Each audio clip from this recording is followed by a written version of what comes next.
आदाब, आप सभी का इस्तकबाल है हमारे इस खास प्रोग्राम चलती रहेगी जिंदगी में और मैं हूं आपके साथ तरन्नुम अली। हम लोग इस जमीन को अपनी मलकियत समझने लगे थे और इस आसमान को अपनी जागीर मानने लगे थे। जिनके पास सब कुछ था वो उसके अलावा भी सब कुछ पाना चाहते थे। दिन को दिन नहीं और रात को रात नहीं मान रहे थे। हमें पैसे के पीछे भागने की ये आदत कम करनी होगी और जिंदगी के पीछे भागने की ये आदत ज्यादा डालनी। अपनी जिंदगी चलती रहे थे। हमारे साथ हैं डॉक्टर यश गुलाटी, आप ऑर्थोपेडिक सर्जन हैं। हमारे साथ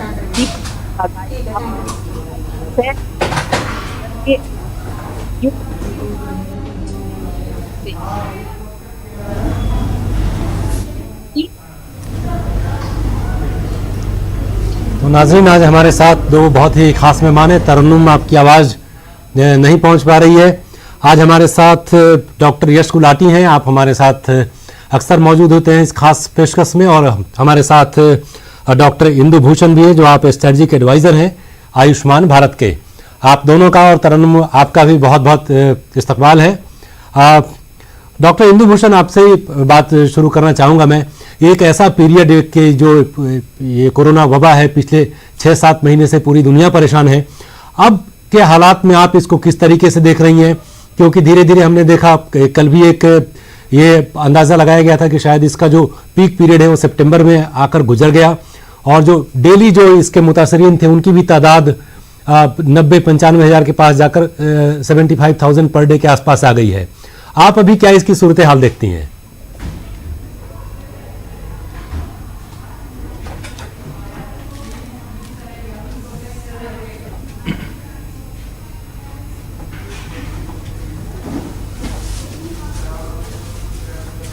अच्छा दीपा सिंह जी, ये सवाल आपसे है।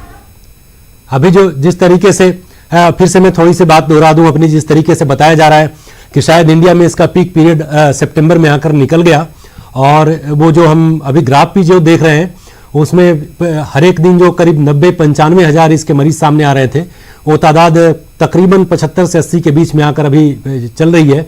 तो अभी क्या सूरत हाल है, क्या देखती हैं, अभी किस ओर जा रहा है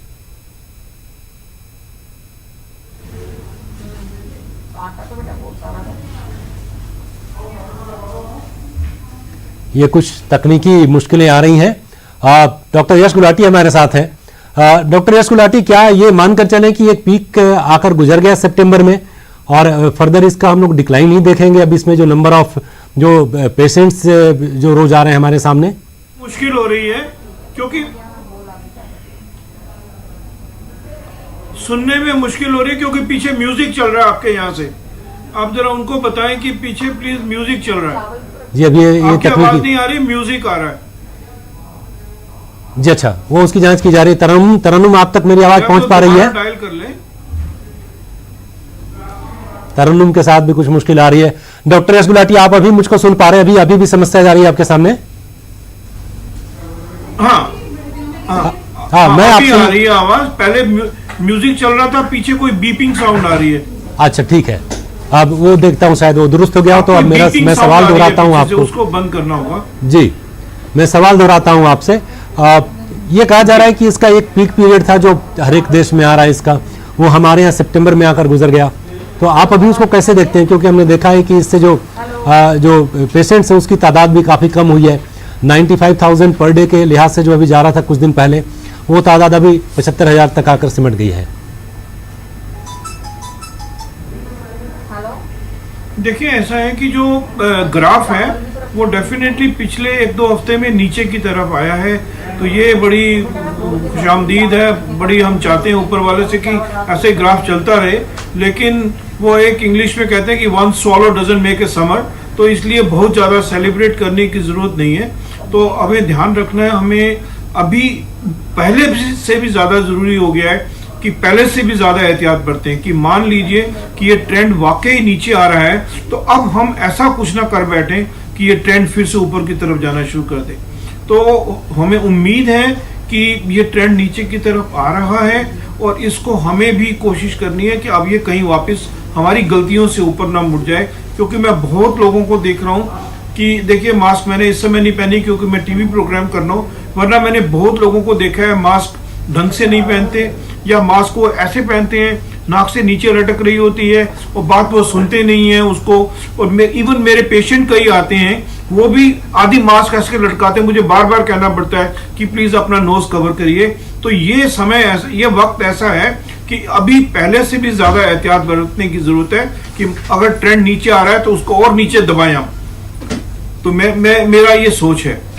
आप किस तरीके से देखते हैं जो आमतौर पे लोग गलतियां कर रहे हैं? आपने एक मास्क का एग्जांपल दिया, मास्क को ऐसे कहें तो एक मजाक के तौर पे ही उसका इस्तेमाल हो रहा है अब, क्योंकि अगर आपने नाक को कवर नहीं किया और ये प्रॉपर फेस को कवर नहीं किया, मास्क तो ऐसे देखो, मैंने बहुत लोगों को देखा मास्क ऐसे पहनते हैं, ये देखो ऐसे मास्क, नाक नजर आ रहा है, मुंह नजर आ रहा है, या मुंह कवर है नाक नजर कवर नहीं है। और ये मास्क पूरी तरह से बंद होनी चाहिए ताकि आप अपने आप को भी बचाएं और दूसरे को भी बचाएं।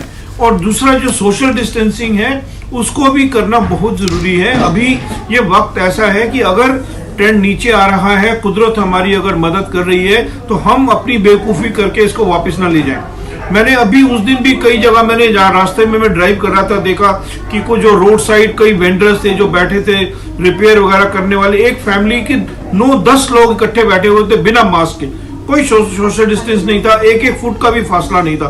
तो ऐसी गलतियां ना करें क्योंकि एक आदमी की गलती का खामियाजा सारी पूरी कंट्री को भुगतना पड़ सकता है, पूरी सोसाइटी को। तो इस वक्त हमें बहुत ज्यादा एहतियात करने हैं और एक दूसरे को भी गाइड करना है कि कोई गलती कर रहा है तो उसको पोलाइटली बोल दे भाई प्लीज ऐसा मत करें। तो एक दूसरे को भी याद दिलाते रहें कि ये गलती हमको नहीं करनी है। जी बिल्कुल। डॉक्टर दीपा भी हमारे साथ जुड़ गई हैं, आप आयुष्मान भारत में एडवाइजर भी हैं। डॉक्टर दीपा सिंह, अभी जो जिस तरीके से आयुष्मान पखवाड़े की भी बात हुई थी तो वो पूरा टोन ऐसा देखकर लगा कि जोर इस बात पर है कि लोगों को जागरूक किया जाए, इसके बारे में ज्यादा से ज्यादा जानकारी दी जाए। तो ये एक्सपीरियंस कैसा रहा? किस तरीके से आपने लोगों को बताने की कोशिश की कि अभी इस मुगालते में नहीं रहना है कि ये वबा जो है, ये बीमारी कमजोर पड़ रही है, कहीं से वायरस कहीं से कमजोर पड़ रहा है? क्योंकि आमतौर पर ऐसा देखने में आ रहा है कि लोगों को जब ये हुआ कि ये न्यू नॉर्मल है तो भले ही हमको इसके साथ जीना सीख लेना है, लेकिन इसके साथ साथ बहुत सारे एहतियात भी रखने हैं हमको साथ में। तो ऐसे माहौल में आपने किस तरीके से ये आपने इंफॉर्मेशन और ये सारी जानकारी इम्पार्ट की लोगों तक पहुंचाई?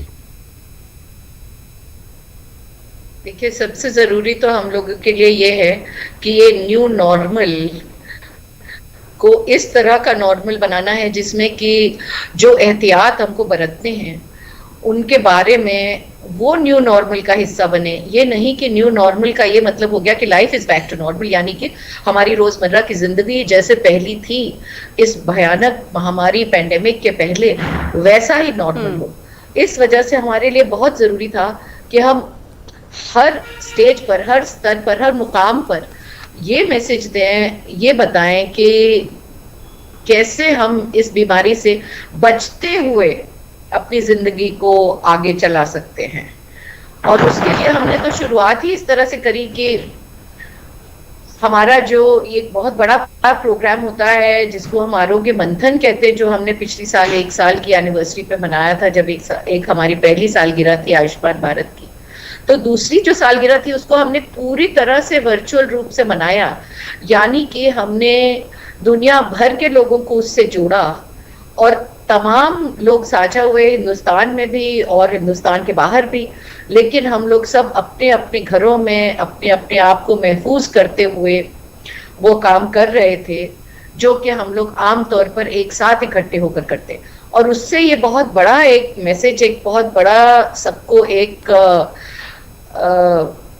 ये मिला देखने में कि देख कर भी ये समझ में आया कि हम लोग किस तरह से ये अपना जो हमारा संदेश है, जो हमारी बात है, जो हम सब तक पहुंचा रहे हैं, जो हमारा पैगाम है, वो पैगाम इस तरह से पहुंचे कि हम अपने आप को महफूज रखें लेकिन अपनी जिंदगी को उसी तरह चलते दें और जो अपने काम है, जो हमारी जिम्मेदारियां हैं, उनको भी पूरी तरह से निभाते रहें।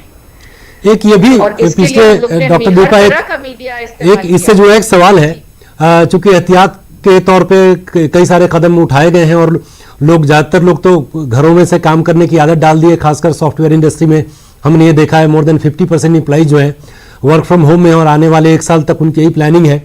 लेकिन इस एहतियात तो कोरोना से तो बच जा रहे हैं, लेकिन बहुत सारे इसके साइड इफेक्ट्स भी आ रहे हैं। साइकोलॉजिकल प्रॉब्लम्स हो रही हैं, लोग फ्रस्ट्रेट हो रहे हैं, घर में बंद होकर डिप्रेस हो रहे हैं। तो क्या इसको भी एक कोरोना के एक पैकेज का ही हिस्सा मान के नहीं चला जाए, और इसके लिए, इसके इलाज के लिए क्या कुछ आप लोग सुझाव देते हैं? ये आपने बहुत ही महत्वपूर्ण, बहुत ही एक इतनी जरूरी बात आपने उसकी तरफ पे उंगली, आपने हाथ उसकी तरफ पॉइंट किया है, उसकी तरफ दिखाया है हम लोगों को। क्योंकि एक तरफ तो वर्क फ्रॉम होम में आप अपनी सेहत की तरफ से कम कोरोना वाली सेहत की तरफ से बच सकते हैं, लेकिन उसके जो बहुत सारे और असर है वो देखने को मिल रहे हैं। और ये केवल मेंटल हेल्थ से संबंधित नहीं है।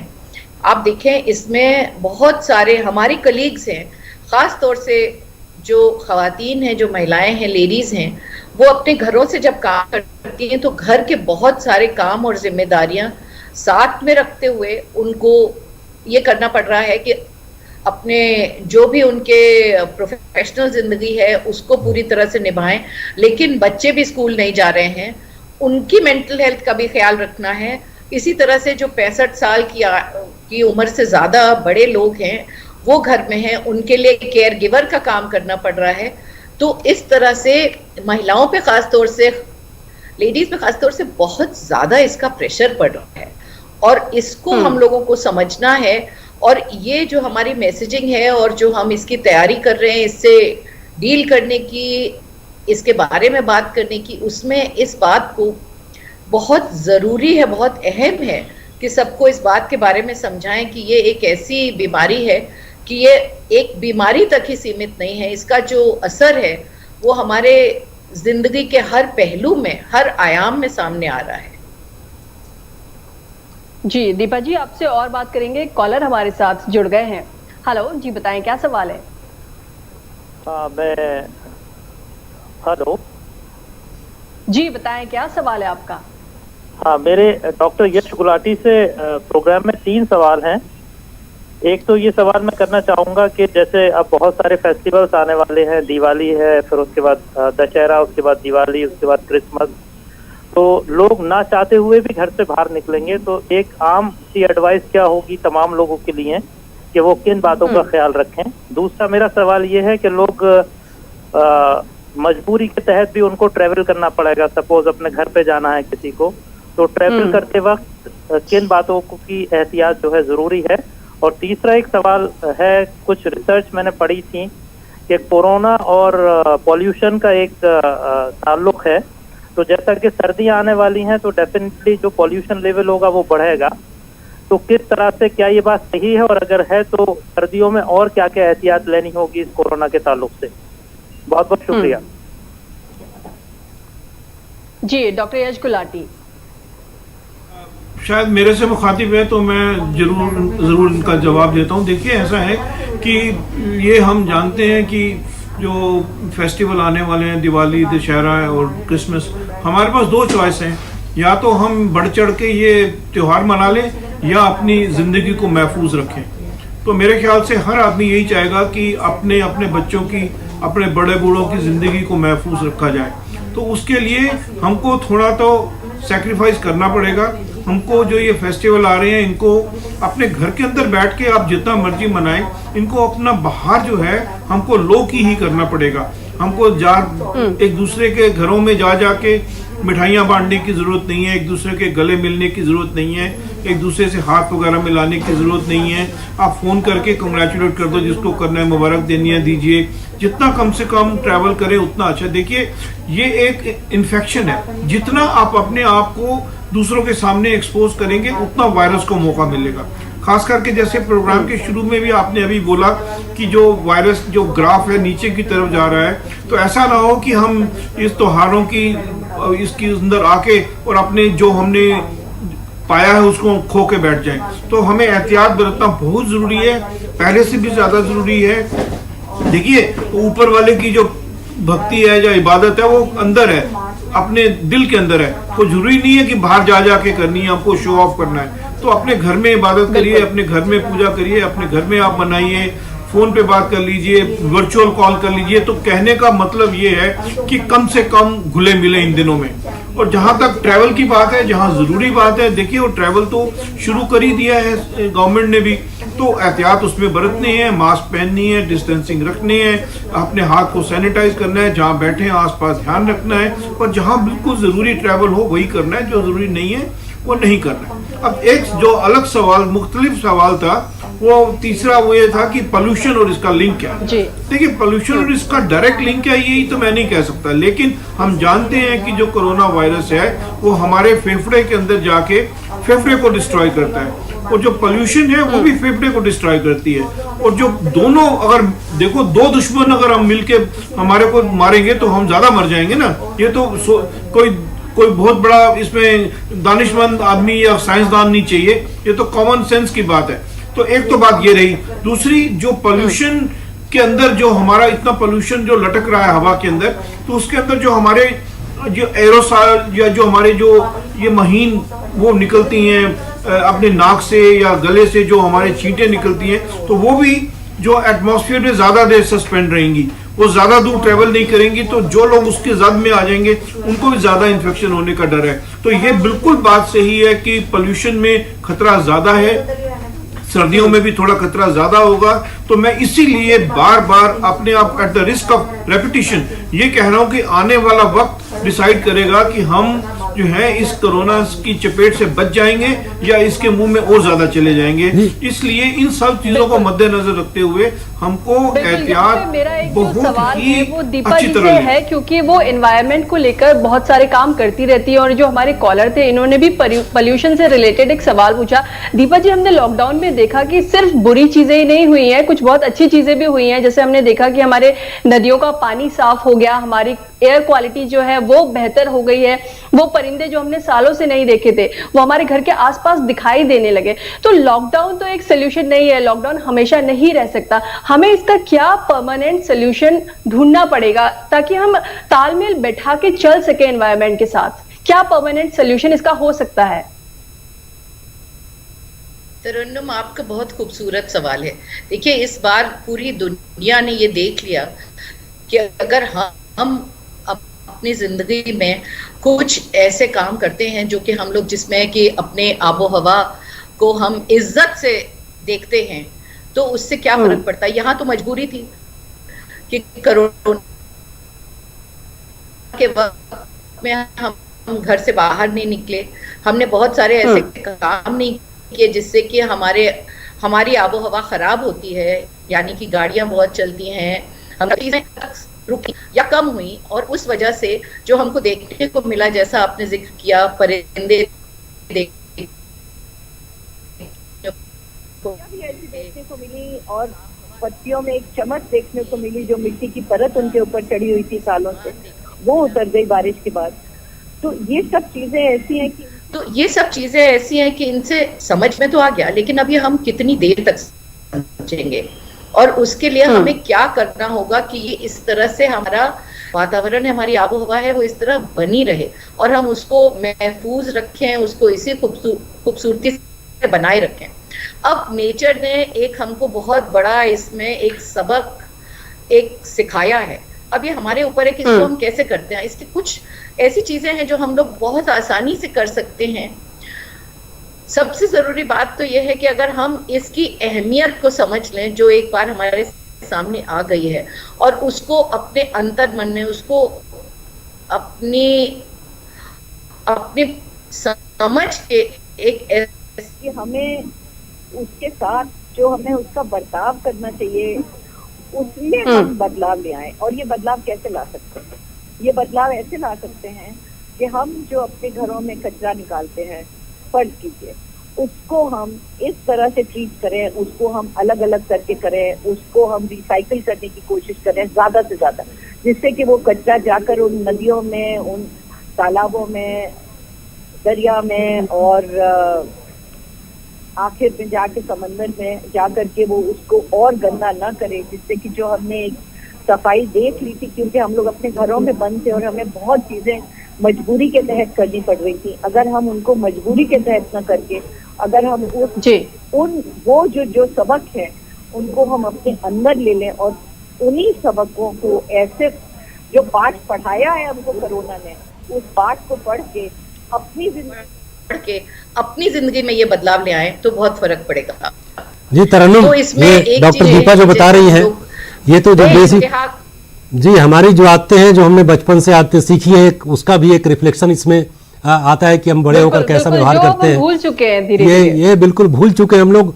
और ये देखें कि एक पहले जो प्राइमरी स्कूल्स में जो एक लोगों को सिखाया जाता था कैसे बाहर निकले, कैसे बर्ताव करें, आसपास की नदियों को, पानी के तालाब को साफ सुथरा रखें, ये जो एक डेवलपमेंट की जो दौड़ शुरू हुई, इसमें एकदम से कंप्यूटर की दुनिया के पहुंचने में जो होड़ मची, उसमें ये सारी जो बेसिक बातें इसको हम लोग भूल गए। तो अब ये जो शायद यही इसकी वजह है कि अभी डॉक्टर गुलाटी से ही बात हो रही थी कि एहतियात जो हमको बरतनी चाहिए, हम उसको एहतियात नहीं बरतते हैं, भूल जाते हैं।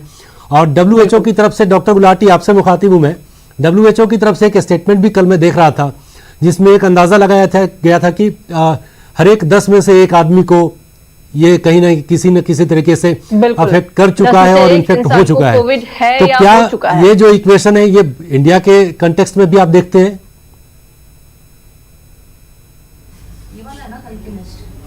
हाँ, इतना तो आप देख ही रहे हैं रोजमर्रा की जिंदगी के अंदर भी कि अब तो अगर आप टेस्ट भी कर रहे हैं तो देख रहे हैं 25 से 30% जो लोगों का एंटीबॉडी भी पॉजिटिव आ रहा है, जो दिल्ली में टेस्ट हुआ है। तो इसका मतलब ये है कि इन सब लोगों को तो ये अफेक्ट कर चुका है। ज़्यादा हम जानते हैं कि 80 से 90% लोग जो हैं उनको या तो बहुत कम प्रॉब्लम होगी, उनको कई लोगों को पता भी नहीं लगेगा और इसमें से निकल जाएंगे। सिर्फ 5 या 10% लोग ऐसे हैं जो इसकी जद में आ जाएंगे और इनको ज़्यादा तकलीफ होगी। तो ये एक सच बात है कि काफ़ी लोगों को ऑलरेडी हो चुका है और काफ़ी लोगों को अभी होना है। तो अभी बस इसमें जो ट्रिक है वो यही है कि हम कैसे इन नंबर्स को कम रख सकें और कैसे हम अपने आप को बचा सकें, और अगर ये कोई प्रॉब्लम होती भी है तो कैसे हम अपनी इम्यूनिटी को जो है वो बना के रखें, ताकि ये होती भी है तो हम उसको फाइट करने में जो है ज़्यादा हमारी वो चांसेस रहें। जी दीपा जी से मेरा सवाल है। दीपा जी, आप वेस्ट मैनेजमेंट को लेकर भी काफ़ी काम कर रही हैं, तो मैं ये जानना चाहती हूँ जो यूज्ड कोविड वेस्ट है, जैसे ग्लव्स है या फिर मास्क है या फिर PPE किट है, तो इसके डिस्पोज को लेकर के आप लोग किस तरह से काम कर रहे हैं इस पर?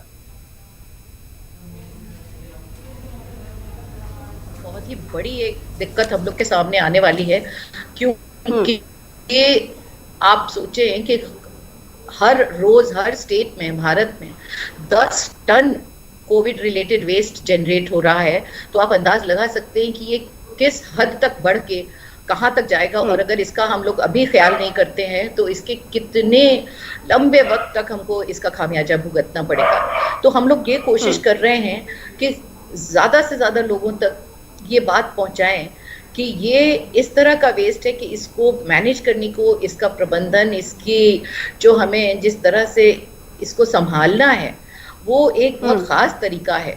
और इसमें छोटी से लेके बड़ी बातें हैं। जो अस्पताल वाला वेस्ट है उसके लिए सरकारों ने बहुत व्यवस्था करी है कि उनको अलग से ले जाया जाए और उसको किस तरह से उसको ट्रीट किया जाए, उसके लिए नियम कानून जो बने हैं उनका कड़ाई से पालन हो, ये बहुत जरूरी है। क्योंकि नियम तो बहुत सारे हैं हमारे पास। सॉलिड वेस्ट मैनेजमेंट रूल्स 2016 है, सॉलिड वेस्ट मैनेजमेंट में उसमें बायोमेडिकल वेस्ट मैनेजमेंट के रूल्स हैं।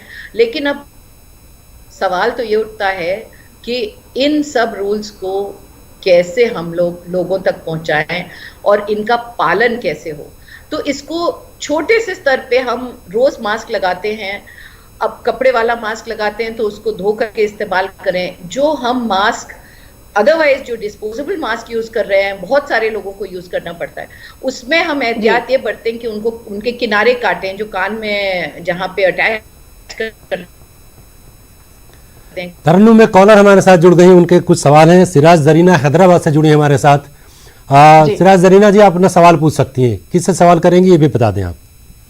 अस्सलाम वालेकुम सर। हेलो। वालेकुम अस्सलाम। आप बताएं किससे सवाल कर रही हैं आप? मैं कोरोना के मुताबिक कुछ पूछना चाह रही थी मैं जी। कि अभी लॉकडाउन खत्म हो गया, अभी सब स्टार्ट हो गया जी, तो उसका हम लोग उसका प्रिकॉशन अभी करने के लिए हम लोगों को नहीं हो सक रहा ना, तो उसके लिए और कुछ नया बोल सकते हैं क्या? पूरा तो हम लोग अभी नहीं कर सक रहे। जी बिल्कुल, हाँ। जी बिल्कुल। डॉक्टर गुलाटी, आप इसका जवाब देंगे? सवाल ये, जरीना जी सवाल ये पूछ रही है कि अब जो पहले आपसे चर्चा भी हुई थी कि ऐसा लग रहा है जैसे इसकी धार थोड़ी कमज़ोर हो रही है, वायरस कमज़ोर पड़ रहा है, ऐसा एक मैसेज जा रहा है, तो इसमें भी क्या उसी तरीके से एहतियात बरतनी चाहिए? ये सवाल आपके लिए है। देखिए बहुत अहम सवाल है और इसका जवाब एक्चुअली हम प्रोग्राम के शुरू में भी हम इसके बारे में बात कर चुके हैं, लेकिन कोई हर्ज नहीं है कि इसको दोबारा कहा जाए क्योंकि ये बहुत इंपॉर्टेंट बात है। देखिए बात यह है कि अगर हम मान लीजिए कोई जंग जीत रहे हैं तो उसका मतलब ये नहीं है कि हम फ्रंट छोड़ के भाग जाएं। अगर हम अब ये जो ग्राफ है नीचे जा रहा है, अभी जो पिछले 1-2 हफ्ते में देखने में आया है, कोई ये जरूरी बात नहीं है कि ऐसा ही रहेगा, ये फिर से पीक में जा सकता है दोबारा। और हम ये मान के चलते हैं कि ग्राफ नीचे चल रहा है, तो हमको अब पूरा ऐसा एहतियात बरतना चाहिए कि हमारी किसी बेवकूफ़ी से ये ग्राफ ऊपर ना चला जाए।